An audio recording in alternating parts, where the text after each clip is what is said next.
well, since my son was 9, he's 20, he'll be 36, say 25, 26 years, I've had to question, what did I really do? Do you have any idea what you did? Well, it would have to be that I wasn't a nice guy. Okay, I'm getting that.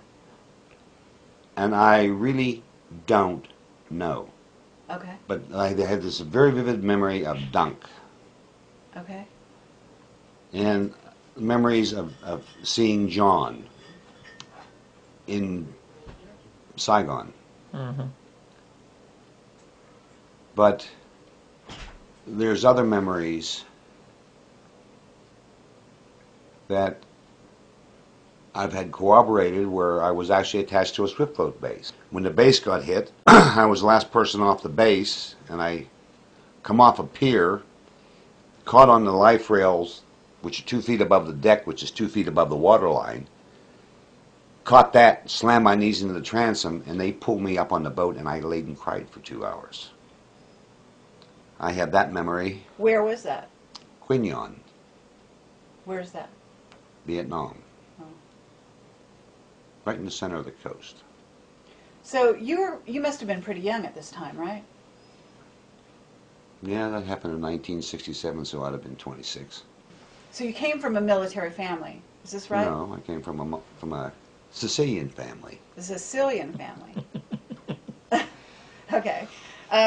But your family was in the military? My brothers were. Not your father? My father, no. My father owned a store, a garage, a bakery, 2 appliance stores. So your mother said that you were going to remember some things, but that your memories that you had were not accurate, right? That's correct. But she didn't want to tell you anything else? Did She you just ever? smiled. So Did you quiz her? When my mother gave you that smile, you didn't ask questions. So what do you think happened? Do you have any idea? I mean, is your mother still alive? Unfortunately, my mother died in 1993. And you have a friend named John who I'm assuming was also in the military with you or with Duncan? We're not. He had to be in the military, but we're not sure of who he was attached to. Does he have memories? I mean, are his memories clear or not? Actually, no, because he was asking me about some of the things, and I have vivid memories being maybe 13, 14, in a lab type setting, and John was in uniform, and there was a couple of other uniforms there as well, and he was basically trying to give me an order, and I had pushed one of the other kids out of the way and was up in his face. I mean, I was just all over him. And the other guys, the high-ranking people, were just eating it up. I mean, they were laughing their butts off. People were just eating it up. I mean, they were laughing their butts off. Because here's this little 13-year-old kid with an afro halfway down his back, up in a military guy's face, just going to town on him. Like we talked earlier about putting a puzzle together, we all have different memories. Some of them are almost identical, and some aren't. And when we sit down and we start talking and we put them all together, then they start to make sense.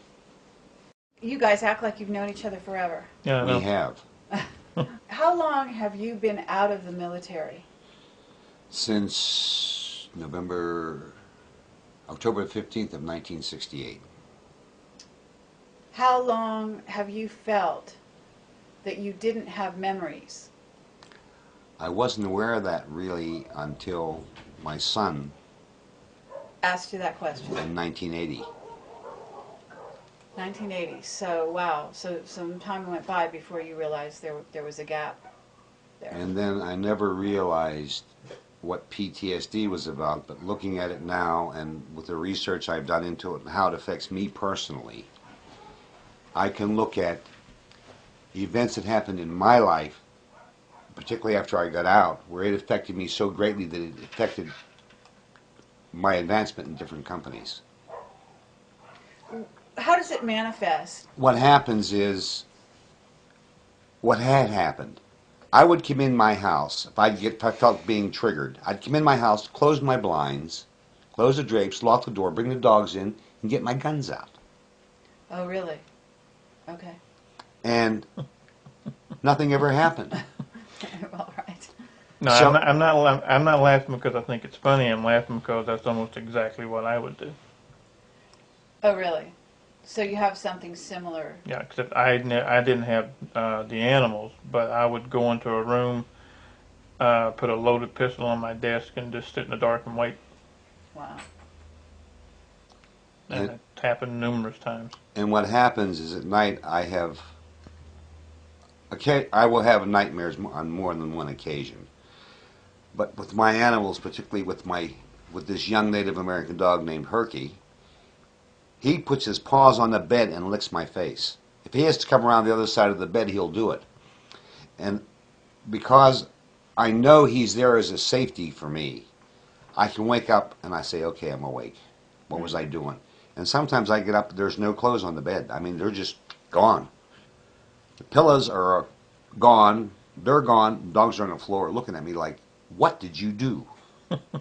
Do you feel like you have special skills that you didn't know you had the way Duncan does? Because I see that you collect swords. Do you know how to use them? Yes. Have you been trained to use them in your conscious recall? No. Really? You can ask him. That's identical. That's something that we all seem to share in common, is knowledge of bladed weapons. How to use swords, how to use knives, how to fight with them, defend against them. As a matter of fact, with the katana, Japanese sword, samurai sword, I've had, to my memory, my knowledge, no official training. Yet, when I go to a Kenjutsu dojo and work out with one of the instructors, the first thing they say is, how did you learn to combine two different styles of Kenjutsu? And I just like, I don't know. Here we go again. You look pretty like you were strong. I'm going to tell you, just honestly. You're still strong, okay? At this age, whatever age you happen to be. 66. Okay. You appear to be a very strong man. And I'm just wondering if you were aware that you might have been unusually strong in your earlier life. Fear will do that to you. Okay. That's the only thing I can tell you is fear will do that to you. Uh-huh.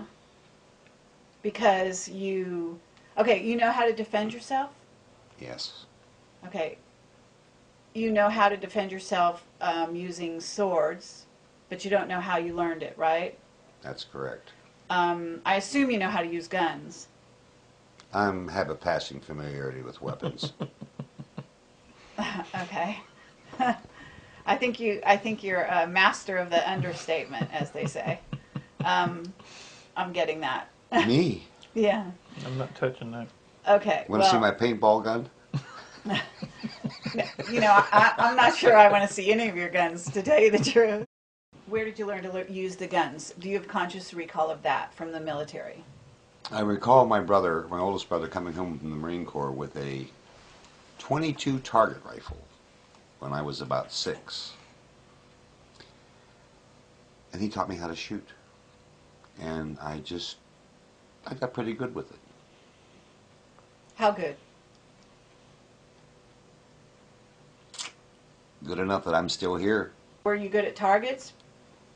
You know what I'm saying? Is It doesn't matter if the target is a target or a human being. Mm-hmm. When you're in combat, it's like you're up against a two-dimensional figure that can kill you. What you think takes an hour might have been 2 or 3 minutes. You become hyper alert. And I have recalls of firefights that went on, and I'm still here.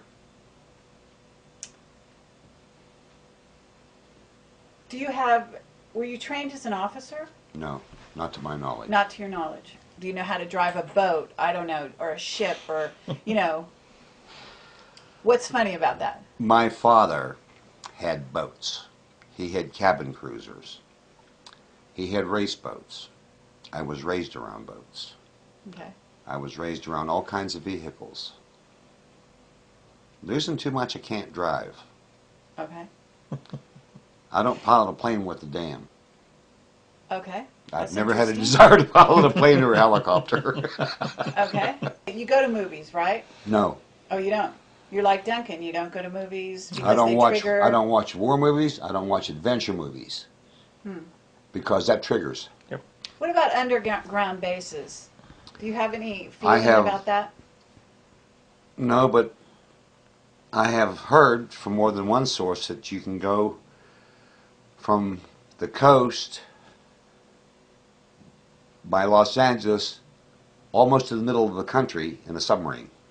You were in the military, but your skill is in the computer world. No.